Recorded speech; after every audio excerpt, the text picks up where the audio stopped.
Hello, everyone, and welcome to today's chapter of our compendium. This is chapter 14, which will cover Reconstruction. And we have Reconstruction set between 1865 and 1885, so it's a 20-year period. And so if you want to follow along, you can on our website, www.tarpeia.us. Tarpeia is spelled Tarpeia.us. And this is chapter 14. So we're now in the latter half of the compendium. There's 26 chapters total. And this chapter is divided into 3 sections. Each section has its own interactive timeline, like what you see here. And what's on the timeline are a bunch of primary source documents and events that we have added so far. And if you were here last year, I showed you what we had. We have like 5 times the amount of content on these timelines that we did last year, and so I can't imagine how much more content we're gonna have next year when I do these live streams.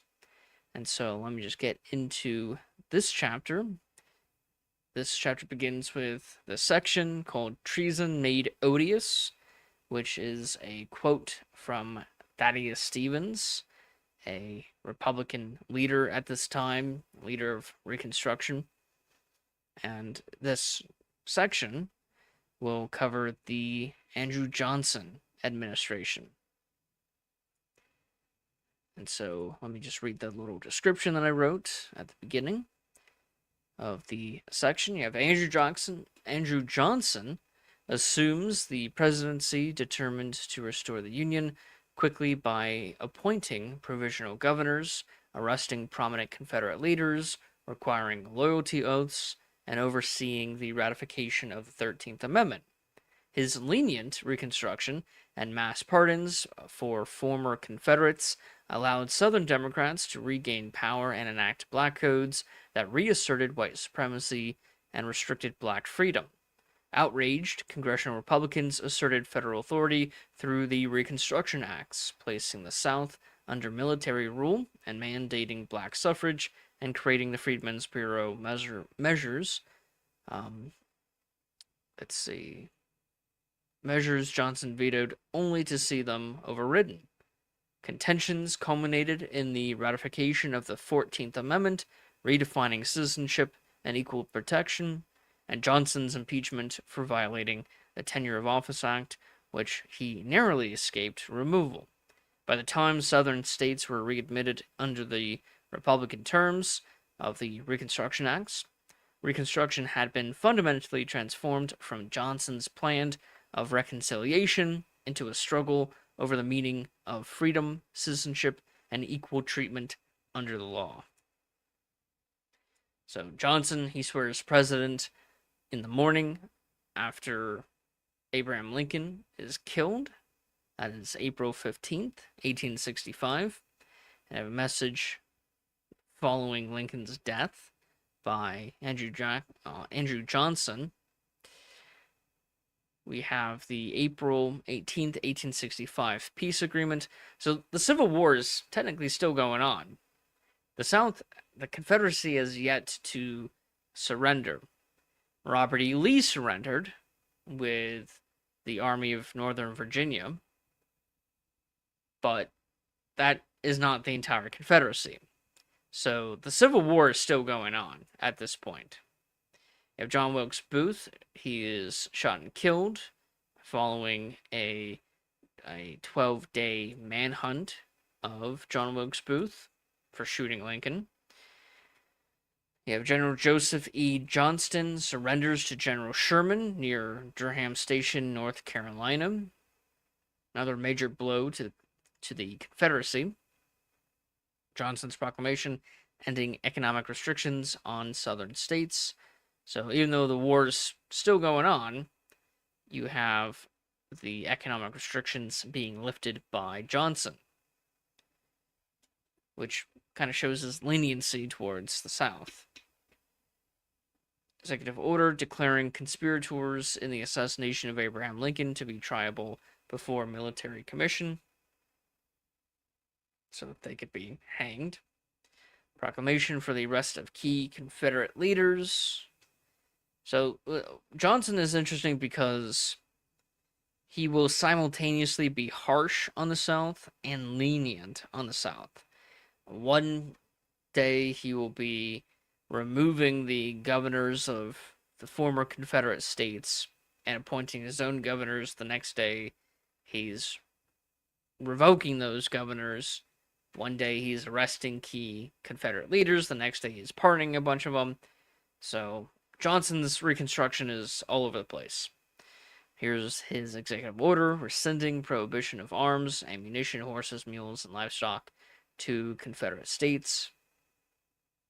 And so again, here's Johnson showing leniency to the Confederacy. Now here's Johnson being strict. He will arrest the Confederate president, Jefferson Davis, and then arrest Alexander Stephens, the vice president of the Confederacy. During this time, there's this interesting event that happens in Philadelphia called the Octavius Cato's streetcar demonstration, where Octavius Cato sits in a streetcar in Philadelphia and refuses to move when ordered to. This is part of a campaign to desegregate public transportation in Pennsylvania, which will prove successful. Does that sound familiar? It sounds like the 1950s Alabama bus boycott with Rosa Parks. She sits on the bus and doesn't move. It happened about 100 years before Rosa Parks. And so this is why studying history is important. It can teach you about how to be a better activist if you're interested in political activism. You have a grand review of the armies, where the Union Army marches in D.C. Again, the war is still going on, but it's kind of a confused time. You have the third proclamation of pardon and amnesty. The first two were done by Lincoln. These are mass pardons to a bunch of people, Confederates.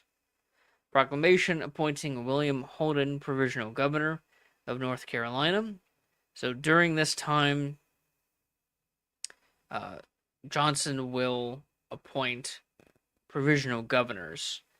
And again, it's part of this weird strategy for Johnson where he shows leniency with pardoning and amnesty, and then he shows strictness by establishing his own governors, and then he's going to quickly repeal them in a very short time period. And so you have this one of North Carolina. You have the eulogy of Abraham Lincoln by Charles Sumner. Proclamation on abandoned land. This is to give land back to the Confederates. And so a number of Union generals were taking abandoned former Confederate land and giving it to former slaves who are now free from the Emancipation Proclamation.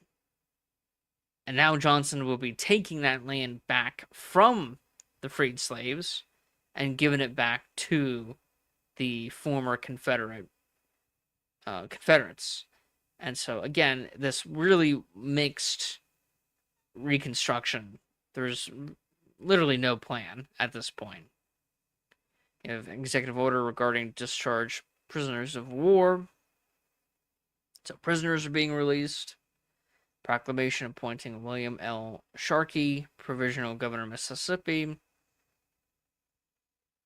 Removing trade restrictions.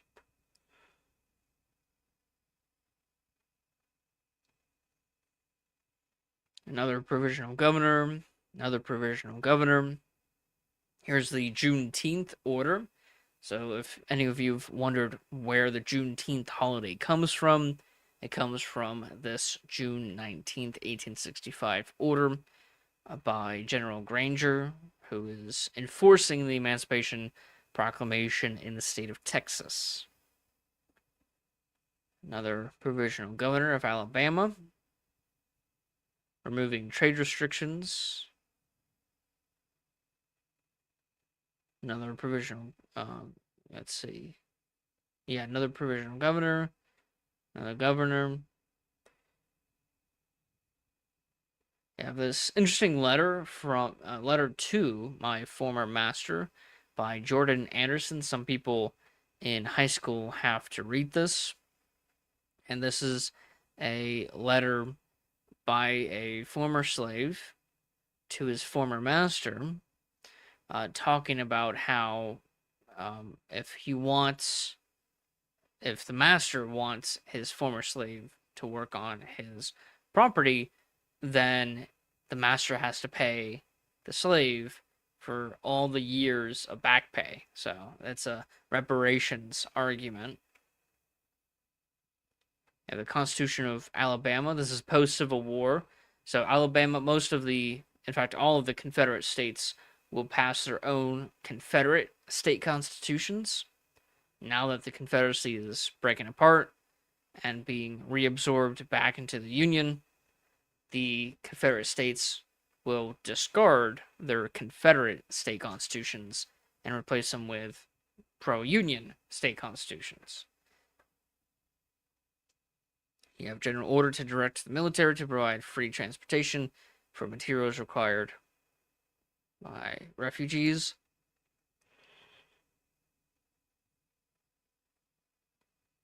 Proclamation ending martial law in Kentucky. Johnson's interview on Reconstruction and voting rights. Johnson's statement on race relations. He is not entirely in favor of equal rights between whites and blacks. You have Alexander Stephens. He is released from prison. So he's only been in prison for a couple of months, and he, during that time, will write a little diary.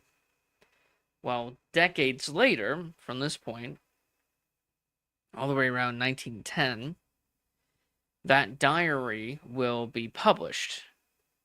And that time period, the early 1900s, around 19 teens, will be crucial for the reemergence of the KKK. And so Alexander Stephens' diary is going to be used for revitalizing the KKK, but also his diary is one of the earliest of the Lost Cause narrative, where in his diary, Alexander Stephens recounts all of his speeches that he gave prior to the Civil War, and he does a complete 180 on the meaning. So when he, in his cornerstone address, he talks about how the cornerstone of the Confederacy is white supremacy and slavery, and how the Confederate Constitution is the first constitution of the world, which recognizes these two fundamental truths, as the Confederates believed, the truth of white supremacy and the truth of slavery as being a moral good, according to these Confederates. And Alexander Stephens, in his diary, will do a complete 180 and say, oh, no, slavery was a minor issue of the Civil War. It's actually about, states' rights and, economics and finance and tariffs and all these things. And so I think, this is the earliest known document, this diary. And although it wasn't published at this time, it was written at this time. And I think it shows the earliest version of the Lost Cause narrative, which will fuel the reemergence of the KKK 30, 40, 50 years from this point. And so, very interesting time period. Let's see, Johnson's interview with South Carolina delegates on Reconstruction. Johnson still doesn't have a plan for it. Johnson's message to North Carolina, canceling debts. So some states in the South will get get into debt with foreign countries like Britain, and Johnson will say, just ignore those debts, never pay them back. They're canceled. You have the Constitution of Georgia. This is the pro-union constitutions. And now you have the Black Codes. Right now, I think I just have the ones from Mississippi, just a couple of them. And so you have the Apprentice Law, which will force children who are vagabonds to be employed and have to stay employed, and they can't switch their employment. So there's no mobility for employment. And then here's a vagrancy. Vagrants or vagabonds are wanderers, people without employment, people without property, who just wander and maybe they find temporary employment, but they're not living in a place, and they don't have consistent employment. And so there will be a law banning vagrancy, where if you are a vagrant or a vagabond, then you will be arrested and you will be sent to work for free. So basically becoming a slave again as punishment for a crime. Because you have to keep in mind the 13th Amendment, which gets ratified right here, December of 1865, it doesn't fully outlaw slavery. It allows one exception to slavery, which is as a punishment for a crime.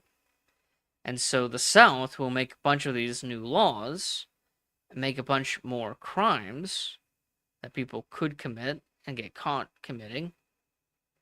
And if it's a black person committing these really ridiculous crimes, then the punishment is going to be slavery. So some people don't, a lot of people don't call it slavery. They call it peonage or some other kind of term. It's literally just slavery, just as a punishment for a crime, which the 13th Amendment allows. This is Andrew Johnson's proclamation revoking the suspension of the writ of habeas corpus, except in former Confederate states. So Abraham Lincoln will issue the suspension of the writ of habeas corpus for most parts of the country. Now Johnson is revoking that suspension, basically restoring the writ of habeas corpus in most of the country, except the Confederate States, former Confederate States. Johnson's 1865 State of the Union address. The 13th Amendment gets ratified December 6, 1865. William L. Sharkey to turn over the governorship to Mississippi's elected successor. So now the appointed governors are being replaced by their elected governors in the South. So Johnson's appointment governors was very temporary, only a couple months. Announcement of the successful suppression of rebellion. So this is Johnson announcing the end of the war. You have the first meeting of the KKK, which happens in December of 1865 in Pulaski, Tennessee. Johnson's interview with Frederick Douglass. Douglass will ask him about his plans for Reconstruction. Veto message of the Bureau for Relief of Freedmen and Refugees. So Johnson will veto a bunch of acts from Congress, or bills from Congress, that will be overridden. Johnson's remarks on the end of the Civil War. Johnson's veto of the Civil Rights Act. Johnson proclaims an end to the insurrection in most southern states. Johnson's message to Congress on changing the oath of service. You have the Civil Rights Act of 1866. Despite Johnson vetoing it, this act will be passed anyway. You have the Memphis Massacre, one of the first post-war massacres of the black population by a vengeful Southern white population. Thaddeus Stevens will introduce the 14th Amendment in May of 1866. 14th Amendment will pass the House pretty quickly in just 2 days, and then it gets passed through Congress in a month and gets proposed to the states in June. Johnson's veto and passing of the Freedmen's Bureau Act. So Johnson will veto the Freedmen's Bureau Act, but Congress will override it. Johnson's message on the Tennessee re-entering the Union after ratifying the 14th Amendment. So here's another interesting, dynamic of Johnson. He did not believe that states had a right to secede. And so, if a state did not have a right to secede, that means they never did secede. Which means that they don't have to be readmitted back into the Union because they never left the Union. This is one of many arguments that Andrew Johnson will make in favor of the former Confederate states. So Congress will force the former Confederate states to go through this long process, change their state constitutions, appoint new governors, have a bunch of former Confederate soldiers and officers who are disenfranchised from voting or holding office. And, the Congress, the radical Republicans, will force these former states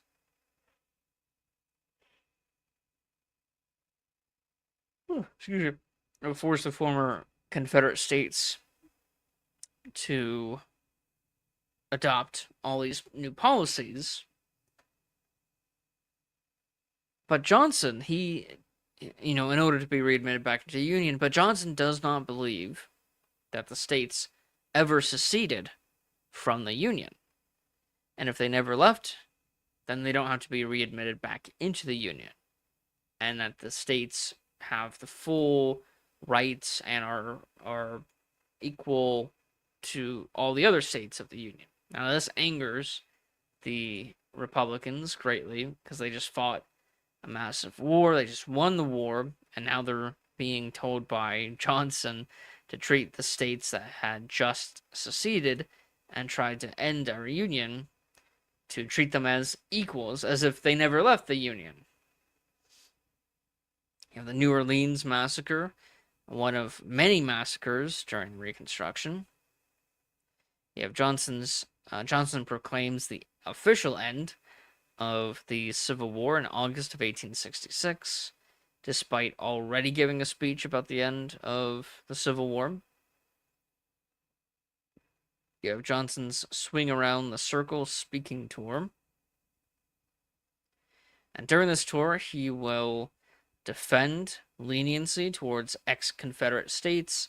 He will attack congressional enemies, and he will criticize the 14th Amendment. So, great. Johnson's remarks on readmission requirements for ex-Confederate states. Again, he does not believe that the states had actually seceded, and so they don't have to be readmitted back into the Union.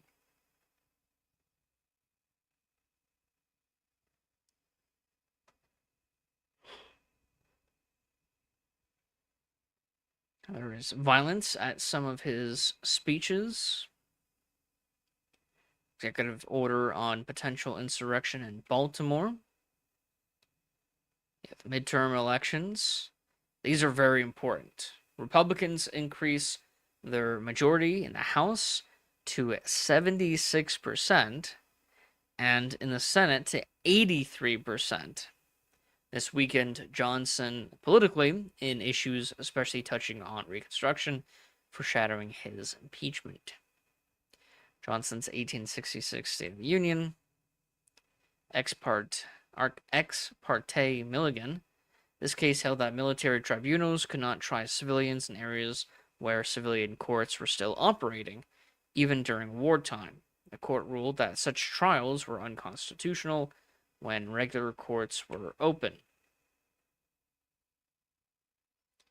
You have a Republican, Boutwell, who will propose the first Reconstruction Act.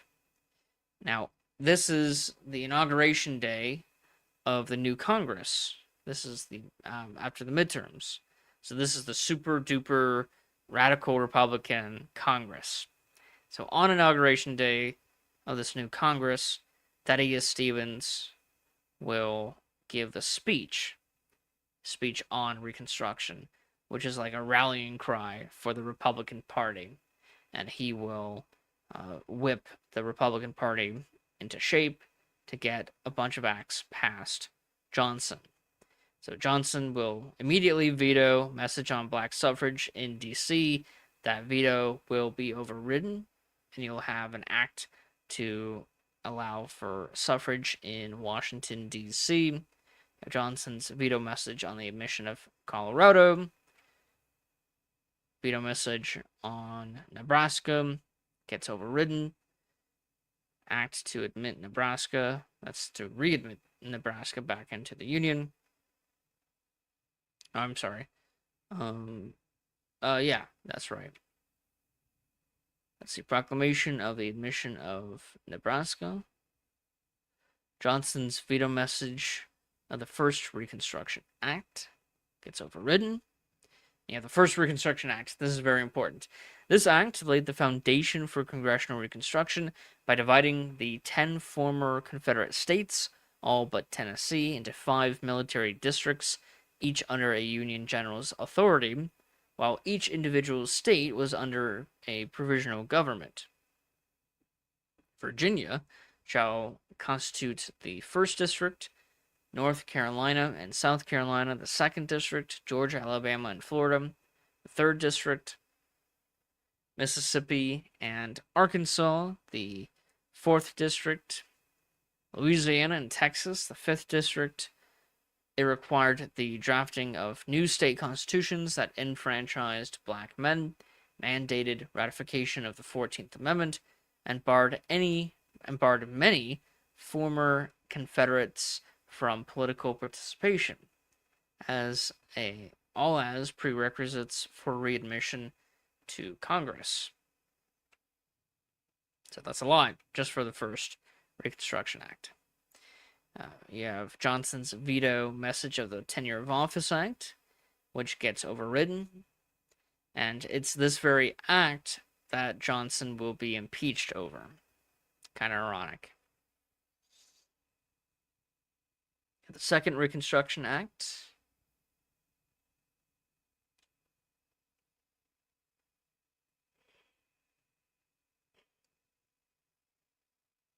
Oh, excuse me. Oh my goodness. Johnson's veto message of the Second Reconstruction Act gets overridden. Jefferson Davis is released from prison in 1867. Johnson's Southern tour promotes American unity. Johnson's military order on the Reconstruction Acts. Treaty ceding Alaska. Johnson's Northern tour, where he will promote his Reconstruction policies and American unity. Third Reconstruction Act. Johnson will veto that as well. Executive order replacing radical Republicans. Secretary of War Defense. Stanton with General Grant. This will be in violation of the Tenure of Office Act, which is what will lead to Johnson's impeachment. The U.S. will seize the Midway Islands in August of 1867. The Fourth Proclamation of Pardon and Amnesty by Johnson. You have the Constitution of Alabama, Johnson's 1867 State of the Union Address, Johnson's message to Congress defending his replacement of Stanton. Senate rejects Stanton's replacement and reinstates him as Secretary of War. Constitution of Arkansas. Second executive order to replace Secretary Stanton. Stanton barricades himself in his office for 2 months. Johnson is violating the Tenure of Office Act. House will impeach Johnson for violating the Tenure of Office Act. Florida's Constitution. 11 articles of impeachment sent to the Senate. Senate trial of Johnson will begin in March of 1867. While that's going on, you have the Fourth Reconstruction Act that's passed. Johnson's veto message of judicial reform.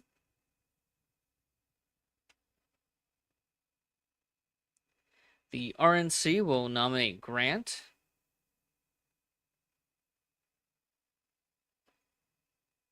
Johnson is acquitted May of 1868. James Buchanan, the president who was president before Lincoln, he dies.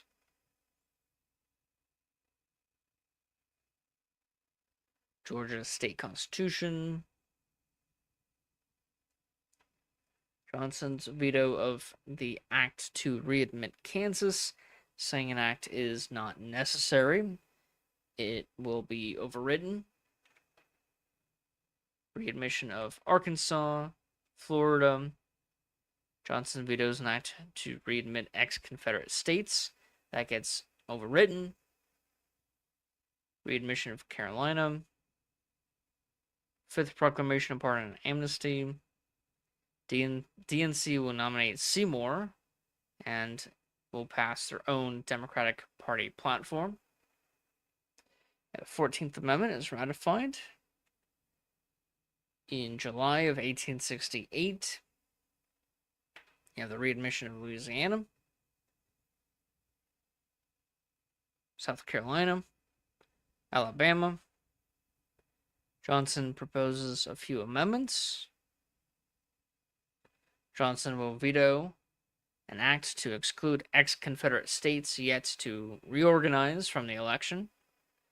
That gets overridden.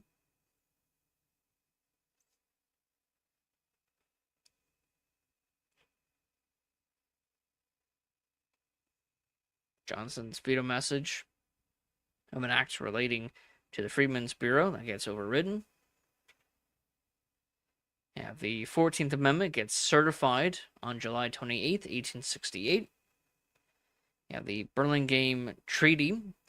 This treaty is interesting because it allowed for unlimited migration from China to the United States. Pretty interesting. This is before the Chinese Exclusion Act.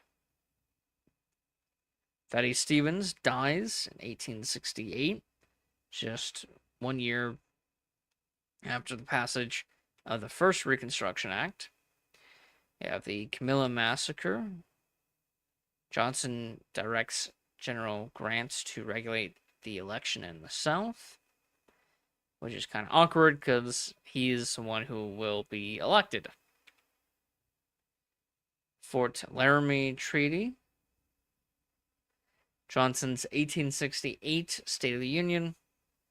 The Sixth Proclamation of Pardon and Amnesty. Speech by John M. Langston, chair of the committee representing the National Convention of the Colored Men of America. Benjamin Wade is removed from the Senate. Wade's Senate term expired and he was not reelected by the Ohio State Legislature. Wade was president pro tempore of the Senate and would have become president had Johnson been removed from office, since Johnson did not appoint a vice president, which means that the president pro tempore of the Senate would be the president. Now we go into the Johnson administration. This section is called Let Us Have Peace. Covers the years 1869 to 1877. So I have a lot, many documents for this one, just like the previous one. So you have Grant's first inaugural address. Virginia's readmitted. Act on State Constitutions. Judiciary Act of 1869. Act granting women property rights in D.C. Have a Supreme Court case, Texas v. White, which determines whether or not states had a right to secede. It will be determined that they did not have the right to secede. You have the first transcontinental railroad. Is the transcontinental railroad line is finished, connecting east to west. Yeah, the proclamation of on the Virginia State Constitution. National Women's Suffrage Association is founded by Susan B. Anthony and Elizabeth C. Stanton. Proclamation on the 8-hour workday. That is for federal employees. Virginia State Constitution is ratified. Black Friday and the Gold Ring conspiracy. This is the start of a financial crisis regarding gold prices. Franklin Pierce dies of alcoholism. Yikes. We have the Texas Constitution of 1869. Constitution of Mississippi. U.S. v. DeWitt. Grant's 1869 State of the Union Address. Women's Wyoming Suffrage Act. So Wyoming will be one of the first states that will allow women to vote. Standard Oil is incorporated in 1870.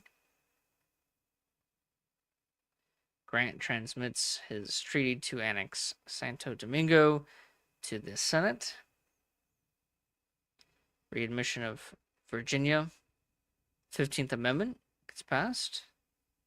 Hepburn v. Griswold, 1870. The readmission of Mississippi. Grant's message on annexing Santo Domingo. Grant's announcement of the ratification of the 15th Amendment. Readmission of Texas. Treaty to build the Panama Canal. The First Enforcement Act. The Department of Justice Act, which will establish the, Department of Justice in order to help enforce the Reconstruction policies. Senate rejects the annexation of Santo Domingo. Grant's message to Congress about Latin trade relations. And you have the Tariff of 1870, which will help contribute to the crash of 1873. We have the readmission of Georgia. Georgia will be the last state to be readmitted back into the Union, and this will be the end of Reconstruction as per the Reconstruction Acts, which end when the last state is readmitted back into the Union, which in this case is Georgia. Direct Secretary of War to provide troops to suppress the KKK. Grant's neutrality speech with France and Prussia. So what's going on in Europe is the Franco-Prussian War. That's going on. Yeah, the midterm elections, where Republican majority in the House dropped from 70 to 56%, and then from the Senate from 83 to 75%. So a huge drop of support in Congress. Now that the former Confederate states are readmitted back into the Union. Democrats take back North Carolina state legislature.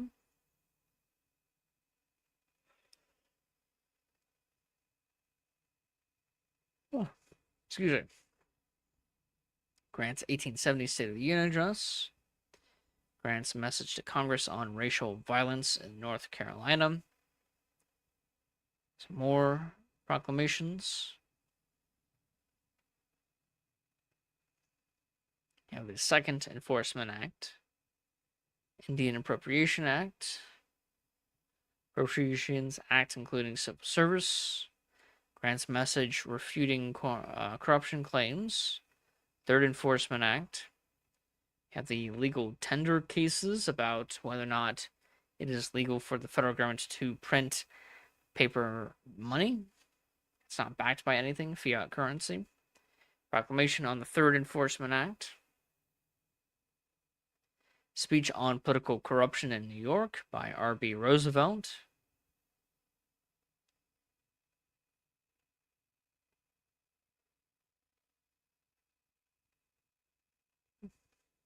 Appeal to the people of the state of New York by the Committee of 70. And the Great Chicago Fire of 1871. Proclamation on the Third Enforcement Act and the KKK. Proclamation suspending habeas corpus. Civil service reform. So I think you guys get the idea of how to use this compendium. It's like a slideshow. You can use your mouse or the keyboard, and you can look through each of these if you want. Let's see, William Seward dies. You can see that a lot of the old leadership of the Republican Party die pretty early on in Reconstruction. I mean, Thaddeus Stevens, the guy who will be the leader of the Republican Party for the Reconstruction Acts, he dies as soon as they get passed. And so that's a big issue. You have Charles Sumner. He's still suffering a brain damage from his caning 20 years before. That's still an issue for Sumner. Seward dies. Horace Greeley will die during this election. And so all the key leadership for the Republicans die pretty early on. And that, to me, it does a better job explaining why Reconstruction fails. It's like the people who thought of it, the people who planned it out, die before it can really even be implemented, let alone seen through. Susan B. Anthony will illegally vote. She'll get arrested for it. And she'll ask, is it a crime for a U.S. citizen to vote?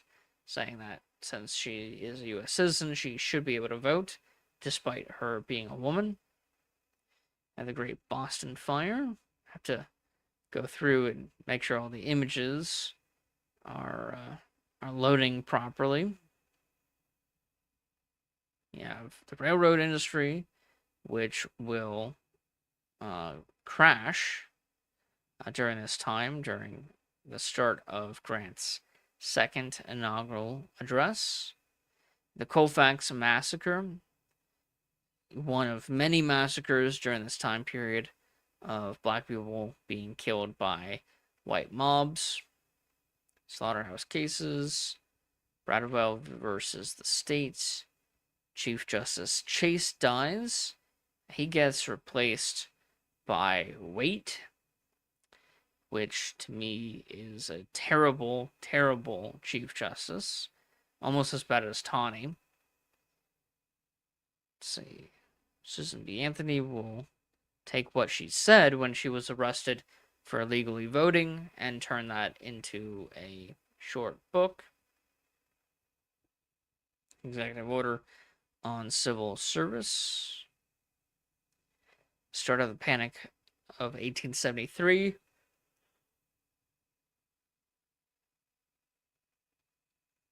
And the Long Depression. This is the Long Depression, which lasted 2 years longer than the Great Depression. Grant's 1873 State of the Union Address. Representative Elliott, one of the first black men in Congress, will give a speech on the Civil Rights Act.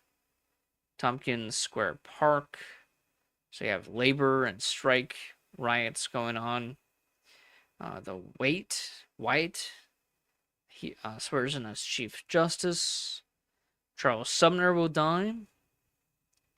So that's, again, another key Republican leader. Proclamation on disturbances in Louisiana. And the White League. So you have three main domestic terrorist groups. You have the KKK, you have the Red Shirts, and you have the White League.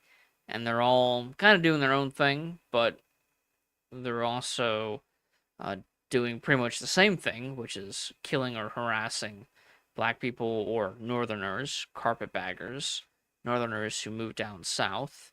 And I'm blanking on the term used for scallywags. That's what it is.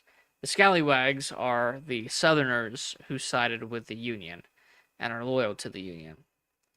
And so the midterms for Grant's second term do not end well for the Republicans. Democrats gain 94 seats, achieving 62% majority. Republicans retained the Senate majority in 1874. So the Democrats pretty early on get a majority of House seats, 62%. The first national convention of the Women's Christian Temperance Movement begins. So you have a lot of the progressive era, Gilded Age type organizations being established. You have violence by the White League in Louisiana. Civil Rights Act of 1875. Enabling Act of the State of Colorado. Whiskey Ring Scandal, one of many scandals during the Grant administration. Grant's letter to Harry White on renomination for a third term. Ooh. Edgar Thompson Works opens the nation's largest steel mill, owned by Carnegie, begins production in 1875. So this is very much the birth of the Gilded Age, which will actually be the next chapter that I will talk about tomorrow. Even though it begins here, the height of it will be in tomorrow's chapter.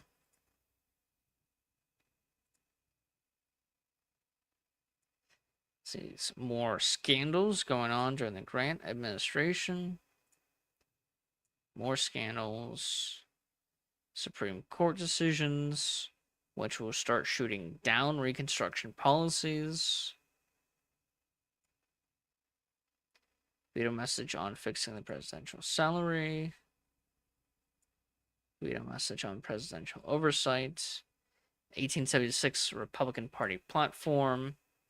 You have the Battle of Little Bighorn, also known as Custer's Last Stand. And this is the 7th U.S. Cavalry under Lieutenant Colonel George Armstrong Custer against a coalition of Lakota, Sioux, Northern Cheyenne, and Arapaho warriors. Native forces were led in action by war leaders such as Crazy Horse and Calm, and Sitting Bull serving as a key spiritual and political figure who had helped unite resistance against U.S. encroachment following the discovery of gold in the Black Hills. The battle ended in a decisive Native victory and the destruction of Custer's detachment, with about 268 U.S. soldiers killed, including Custer and roughly 210 men under his direct command, while Native casualties were significantly lower, but remain uncertain, likely ranging from several dozen to around 100.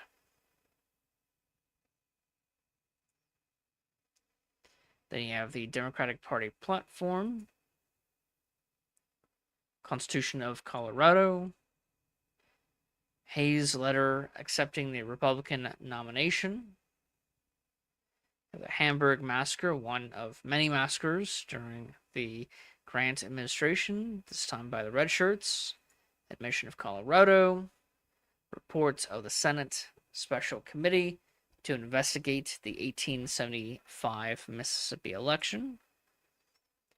The election of Hayes, which I made my own timeline just for the election of Hayes, because a lot of people believe in this compromise, but I've done a lot of research and I can show that there was no compromise. And so, just stop believing that. If you're interested in learning more about that, let me know, and I'll see if I can do a video on that. The Senate passes the Electoral Commission Act. Justice Davis elected senator in Illinois. House passes the Electoral Commission Act. Justice Davis recuses himself from the Electoral Commission. This is part of the election of 1876, and a supposed compromise didn't actually happen of 1877. Now we get into the third and final section of this chapter called Southern Redemption, and this covers the administrations of Hayes, Garfield, and Arthur from 1877 to 1885. So we begin with Hayes's inaugural address. Frederick Douglass is appointed U.S. Marshal for the District of Columbia. Federal troops withdrawn from occupying South Carolina and also Louisiana. First engagement between U.S. Army and the Nez Perce. Executive order preventing federal employees from participating in political activities. Tour of Connecticut, Massachusetts, and Rhode Island. Great Railroad Strike of 1877 happened. Hayes sends troops to West Virginia during the Great Strike. Hayes sends troops to Maryland, and that will lead to the Reading Massacre. Hayes sends troops to Pennsylvania during the strike. So Hayes has to worry about the Gilded Age of strikes, all while trying to reconcile the failures of Reconstruction.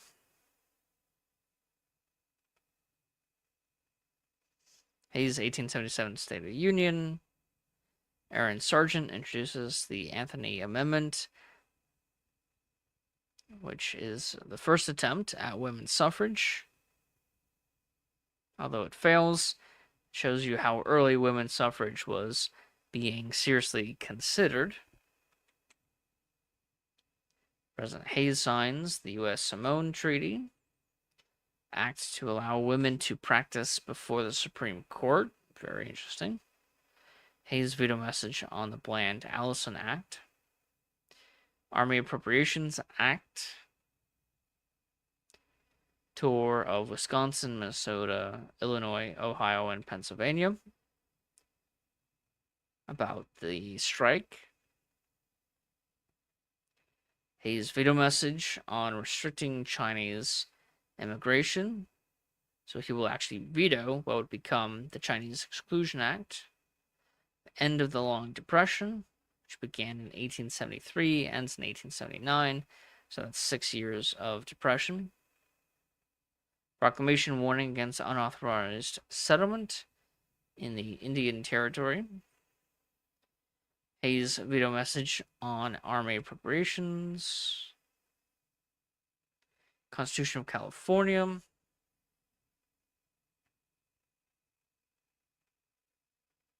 Hayes' veto message on prohibiting military interference in elections. Hayes' veto message on General Appropriations Bill. Hayes will be doing lots of vetoes. This is the patent for the first light bulb in 1880 by Thomas Edison.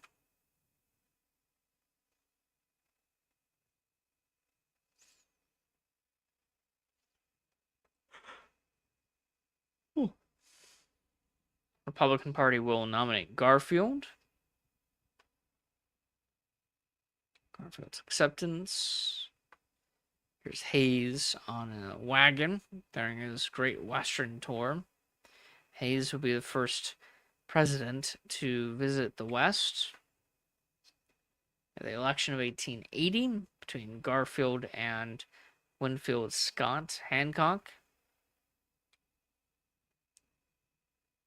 1880 State of the Union.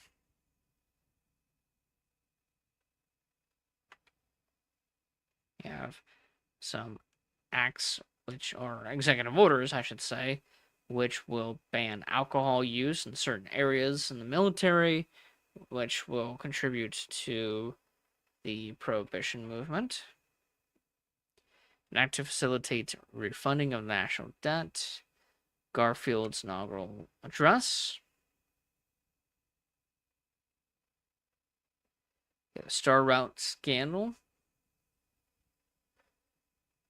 Yet another scandal during a Republican presidency.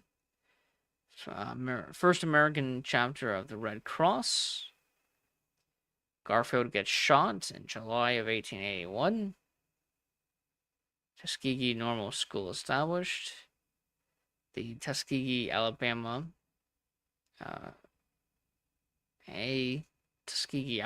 Institute by Booker T. Washington. Garfield dies on September 19th, 1881. And then Arthur becomes president. Address at the Yorktown Centennial. Address for Arthur in 1881. The State of the Union address.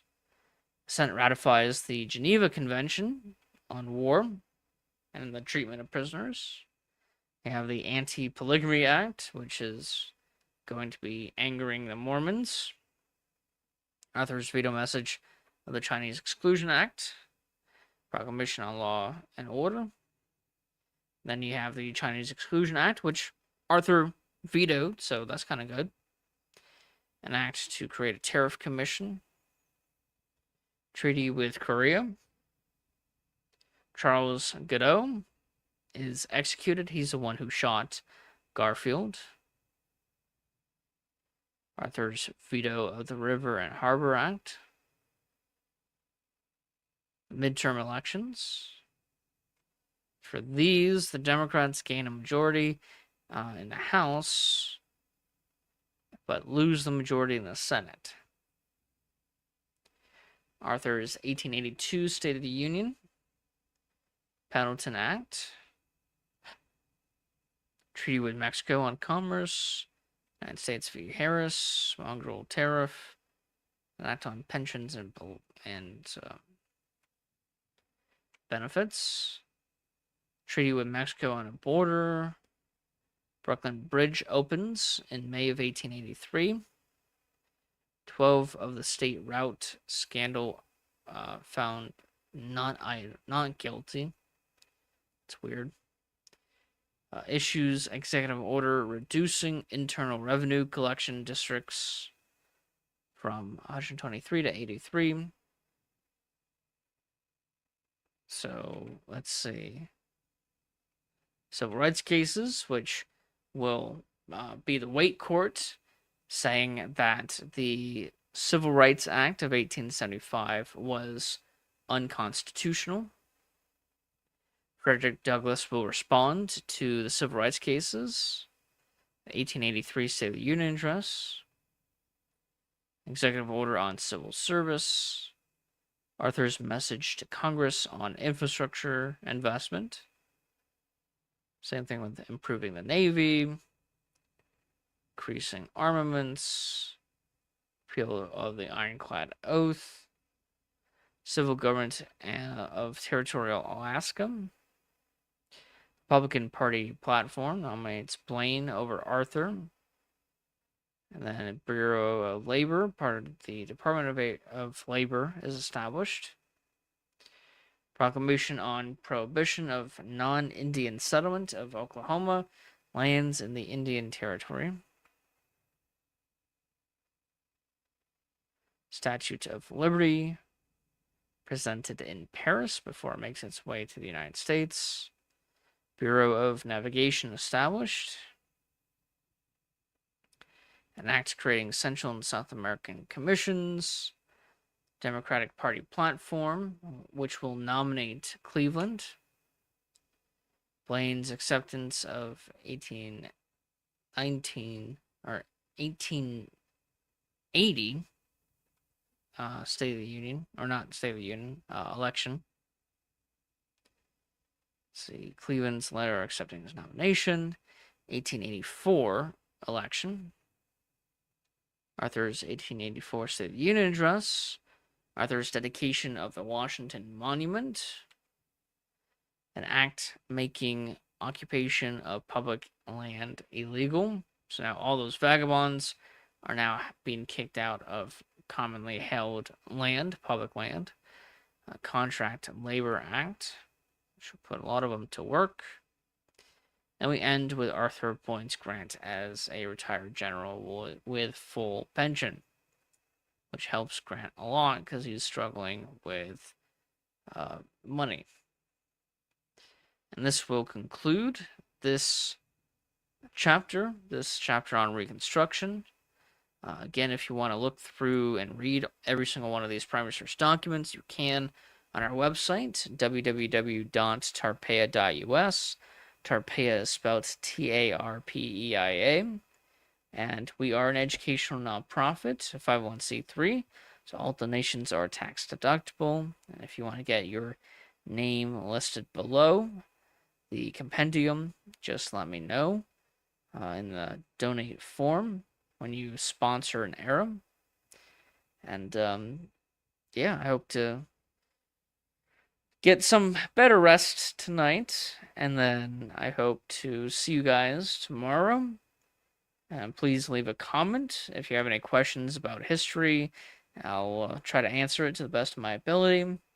So thank you again for watching, and well, have a nice day.